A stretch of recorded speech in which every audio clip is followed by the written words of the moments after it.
যুদ্ধের চেয়েও বড় সমস্যা এখন টয়লেট নিয়ে। যুদ্ধের পরিকল্পনা করবে নাকি পয়ঃনিষ্কাশন ব্যবস্থা করবে তা নিয়েই এখন টালমাটাল অবস্থা মার্কিন সেনাদের।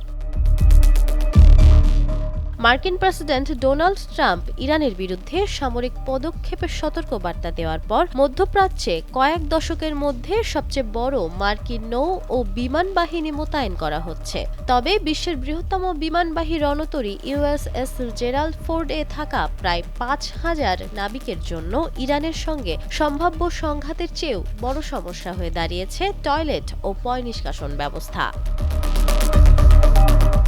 বুধবার ভারতীয় সংবাদ মাধ্যম এনডিটিভির প্রতিবেদনে বলা হয়, গত বছরের জুন থেকে সমুদ্রে রয়েছে ইউএসএস জেরাল্ড আর ফোর্ড। স্বাভাবিকভাবে শান্তিকালে একটি ক্যারিয়ারের মোতায়েন ৬ মাসের হয় বলে জানিয়েছেন অবসরপ্রাপ্ত রিয়ার অ্যাডমিরাল মার্ক মন্টগোমারি। কিন্তু ফোর্ড ইতিমধ্যে ৮ মাস পার করেছে এবং মোতায়েনের সময় ১১ মাস পর্যন্ত বাড়তে পারে, যা একটানা মোতায়েনের ক্ষেত্রে রেকর্ড ছুঁতে পারে।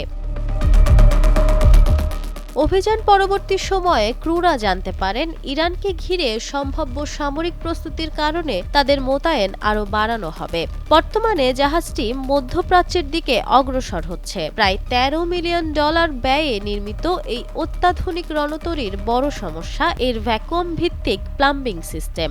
রিপোর্ট অনুযায়ী জাহাজের প্রায় ৬৫০টি টয়লেটের অনেকগুলো অকার্যকর হয়ে পড়েছে।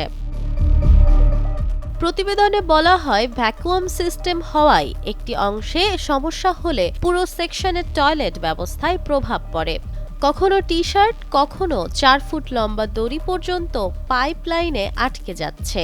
সবচেয়ে সাধারণ সমস্যা টয়লেটের পেছনের সংযোগ আলগা হয়ে যাওয়া, ফলে নাবিকদের সার্বক্ষণিক মেরামত কাজে ব্যস্ত থাকতে হচ্ছে।